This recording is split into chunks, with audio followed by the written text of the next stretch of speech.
तो दोस्तों कैसे हैं सभी। उम्मीद करता हूँ आप सब स्वस्थ होंगे और मस्त होंगे। चलिए दोस्तों, आज अब मिलते हैं एक नई वीडियो के साथ में, जिसके बारे में हम लोग जानेंगे लीवर के बारे में कि फैटी लीवर क्या होता है, फैटी लीवर क्यों हो जाता है और फैटी लीवर होने के क्या क्या कारण होते हैं, और फैटी लीवर हो जाने के बाद में क्या प्रिवेंशन करनी चाहिए जिससे कि फैटी लीवर हमारा ना हो, लीवर का साइज़ हमारा ना बढ़े, लीवर इनलार्ज ना हो, और क्या क्या रिस्क फैक्टर रहते हैं फैटी लीवर होने के बाद में। दोस्तों वीडियो को लास्ट से जरूर बने रहिएगा, और आपने अभी तक इस चैनल को सब्सक्राइब नहीं किया है, चैनल को सब्सक्राइब कर दें, बेल आइकन दबा दें, ताकि जो भी नया वीडियो अपलोड हो उसका नोटिफिकेशन आपको सबसे पहले मिले।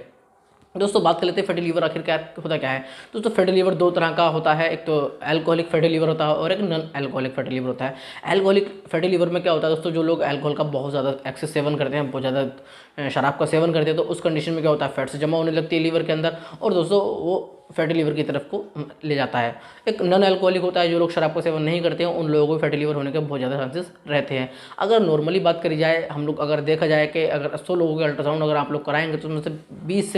से 30 लोगों के अल्ट्रासाउंड्स की रिपोर्ट में आपको लीवर का साइज़ बढ़ा हुआ देखने को मिल जाएगा, फैटी लीवर देखने को आपको मिल जाएगा, जो कि बहुत ही कॉमन बीमारी देखी जाती है। दोस्तों बात करेंगे इसके कोजेज़ के बारे में कि आखिर क्या इसके ऐसे कोजेज़ रहते हैं, क्या कारण रहते हैं जिसकी वजह से फैटी लीवर हो जाता है। तो दोस्तों सबसे पहले बात करते हैं वज़न का बढ़ जाना। जिन लोगों का वज़न बढ़ गया है या जिन लोगों में बहुत ज़्यादा वज़न है, ओबेसिटी ज़्यादा है, उन लोगों में फैटी लीवर होने के चांसेस बहुत ज़्यादा रहते हैं। ये दोस्तों अचानक से वज़न बहुत तेज़ी से कम हो गया, उस कंडीशन में आपको ओबेसिटी वज़न कम होने की वजह से दोस्तों क्या होता है, फैटी लीवर देखने के चांसेस ज़्यादा रहते हैं। और जो लोग मेडिकेशंस का लगातार सेवन कर रहे हैं, दवाइयाँ किसी तरह की पेन किलर वगैरह या फिर नींद की दवाइयाँ, कुछ लोग ऐसे होते हैं जो कंटिन्यूटी में दवाइयाँ ले रहे हैं, तो उसकी वजह से भी लीवर इनलार्ज होने के चांसेस बहुत ज़्यादा रहते हैं। दोस्तों बात कर लेते हैं, एक बीमारी हो जाती है जॉइंटिस, जिसको हम पीलिया बोलते हैं। पीलिया में दोस्तों क्या होता है, पीलिया में हमारे अंदर जो ब्लड होता है, ब्लड के अंदर क्या होता है, बिलिरुबिन की मात्रा बढ़ जाती है, और जब बिलिरुबिन की मात्रा बढ़ जाती है तो उस कंडीशन में दोस्तों लीवर पे इफेक्ट पड़ता है, भूख वगैरह नहीं लगती है, और उस कंडीशन में भी दोस्तों लीवर का साइज़ बढ़ जाता है और फैटी लीवर होने के चांसेस बहुत ज़्यादा देखे जाते हैं।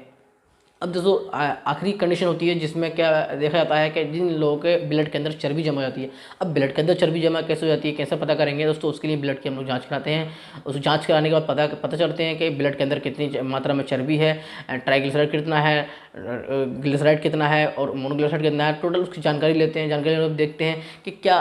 फैटी लीवर जो हो रहा है, जो लीवर का साइज़ बढ़ रहा है, क्या ऐसा तो नहीं है लीवर के अंदर फैट जाके जमा हो रही है और उसकी वजह से लीवर का साइज़ बढ़ रहा है। दोस्तों ये तो हो गए हैं कारण कि क्या क्या इसके कारण रहते हैं जिसकी वजह से फैटी लीवर हो जाता है। और दोस्तों कभी कभी क्या होता है, एक्सरसाइज करने से भी ज़्यादा, आप अगर हैवी वेट उठा रहे हैं या ज़्यादा एक्सरसाइज वगैरह कर रहे हैं, तो उस कंडीशन में दोस्तों फैटी लीवर होने के चांसेस बहुत ज़्यादा रहते हैं। तो दोस्तों ध्यान रखिएगा इस चीज़ का जरूर।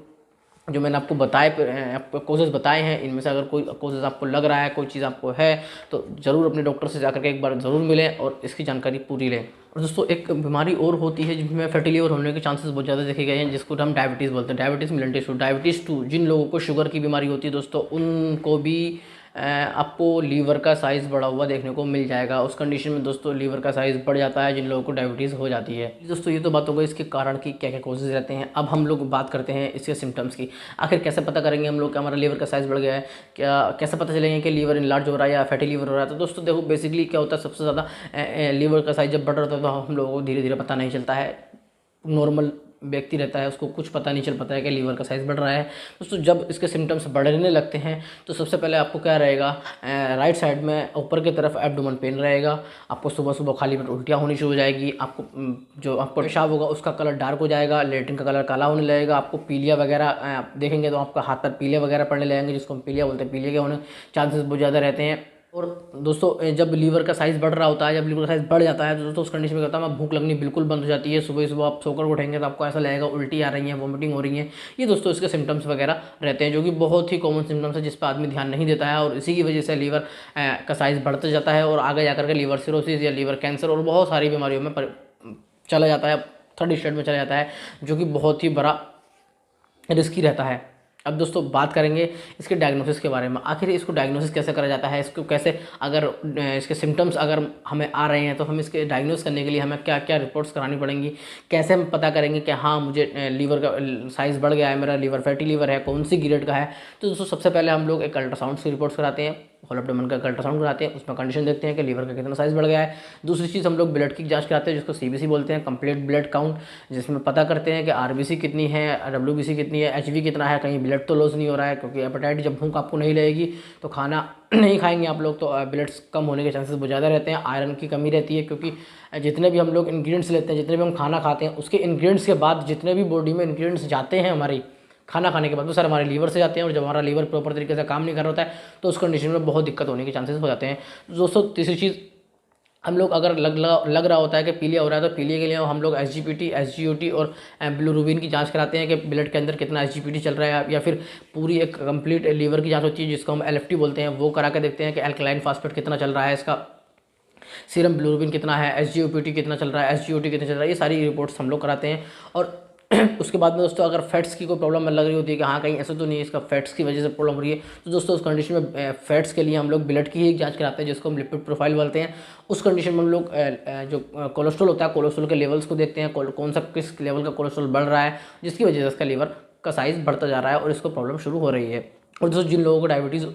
होती है उन लोगों को हम लोग डायबिटीज़ के लिए H1AC एक जांच होती है जो कि शुगर की जांच होती है, या नॉर्मली रैंडम ब्लड शुगर हम लोग टेस्ट कर लेते हैं, कहीं ऐसा तो नहीं है इसको शुगर हो गया जिसकी वजह से इसका लीवर में प्रॉब्लम हो रही है। तो दोस्तों ये इसकी जो होगा डायग्नोसिस हो गया, जिसकी हम रिपोर्ट वगैरह कराते हैं और पता करते हैं कि क्या कारण ऐसा रहता है जिसकी वजह से ये इसका लीवर का साइज़ बढ़ रहा है। दोस्तों अब ये तो बात हो गई डायग्नोसिस की, अब हम लोग बात कर लेते हैं प्रिवेंशन की। आखिर ऐसे क्या चीज़ें हैं हमें करनी चाहिए जिसकी वजह से हमारा लीवर का साइज़ ना बढ़े, क्या ऐसे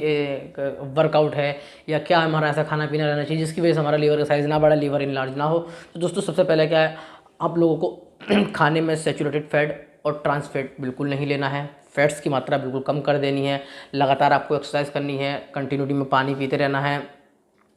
और आपको अल्कोहल का सेवन बिल्कुल नहीं करना है, स्मोकिंग नहीं करनी है। अब दोस्तों बात कर लेते हैं मेडिकेशंस के बारे में। आखिर जब लीवर इनलार्ज हो जाता है तो उसकी मेडिकेशंस वगैरह करती है। प्रिवेंशन की बात हो गई, मेडिकेशंस की बात करेंगे हम लोग। मेडिकेशन में दोस्तों सबसे पहले हम लोग विटामिन E प्रोवाइड करते हैं। विटामिन E दोस्तों एक इन्फ्लेमेशन का काम भी करता है, क्योंकि लीवर जब बढ़ जाता है तो उस कंडीशन में पेन किलर देने से क्या होता है दोस्तों, लीवर और डैमेज होने लगता है, लीवर के सेल्स और ज़्यादा डैमेज होने लगते हैं और लीवर का साइज़ बढ़ने शुरू हो जाता है, जिसकी वजह से और प्रॉब्लम क्रिएट हो जाती है। तो इसलिए हम लोग पेन किलर कम दे करके ऐसी दवाई मेडिकेशन देनी कोशिश करते हैं जिससे कि लीवर पर कोई असर ना पड़े, कोई साइड इफेक्ट्स ना पड़े, क्योंकि मेडिकेशन का भी बहुत बड़ा साइड इफेक्ट्स रहता है। पेन किलर में दोस्तों हम लोग विटामिन E के रूप में यूज़ करते हैं। और दोस्तों बात कर लेते हैं और मेडिकेशन की, जिसमें कि आपको यूडिलिप 150 mg या 300 mg में टैबलेट्स आपको मिल जाएगी, वो सुबह दोपहर शाम या सुबह शाम उसकी डोज प्रोवाइड कराई जाती है। और दोस्तों टैबलेट एक मार्केट में आपको अवेलेबल मिल जाएगी हैपामर्ज के नाम से, जो कि वो भी सुबह शाम या सुबह दोपहर शाम दोनों के टैबलेट्स और सिरप दोनों फॉर्म में अवेलेबल रहते हैं, जो कि कंटिन्यू कराए जाते हैं। 15 से 20 दिन का इसका कोर्स रहता है, जब तक लीवर का साइज़ नॉर्मल नहीं होता तब तक इसकी कंटिन्यूटी में रहती है। साथ में दोस्तों लीवर को प्रोटेक्ट करने के लिए हम लोग हिमालय का एक सिरप वगैरह और टैबलेट्स फॉर्म में अवेलेबल रहती है, लिव 52 DS, वो भी हम लोग उसके साथ में प्रोवाइड कराते हैं। दोस्तों अगर ज़्यादा कोई प्रॉब्लम हो रही है तो उस कंडीशन में क्या होता है दोस्तों, जिन लोगों को डायबिटीज़ नहीं है उस कंडीशन में दोस्तों अगर आप ग्लूकोज का सेवन कर रहे हैं, आप ग्लूकोन डी वगैरह या कोई भी शुगर वगैरह ऐसी ले रहे हैं, जैसे शुगर कैन होता है, गन्ना वगैरह होता है, या फिर ऐसी और बहुत सारी चीज़ें होती हैं, मीठी चीज़ जो होती है जिसको हम बोलते हैं, या फिर शुगर कैन के साथ में जो आप उसका अगर रस अगर आप ले रहे हैं जिसको डायबिटीज़ नहीं है, उसके लिए बोल रहा हूँ, तो बहुत ही ज़्यादा फायदेमंद रहता है, जिससे कि आपका लीवर का जो साइज़ होता है वो नॉर्मल होने के चांसेस बहुत ज़्यादा रहते हैं। मेडिकेशन की बात हो गई दोस्तों, किसी पेशेंट्स को उल्टी वगैरह अगर सुबह में हो रही है तो उसके साथ में दोस्तों हम लोग कभी कभी एमसेट टैबलेट या बोमिकाइन वगैरह उल्टी के लिए गोलियां या पेरिनोम वगैरह टैबलेट भी प्रोवाइड करा देते हैं। तो दोस्तों वीडियो आपको कैसा लगा कमेंट बॉक्स में ज़रूर बताइएगा, और दोस्तों इस वीडियो को अपने दोस्तों तक ज़रूर शेयर करें, लाइक करें, सब्सक्राइब करें। थैंक यू, मिलते हैं एक नई वीडियो है, जब तक के लिए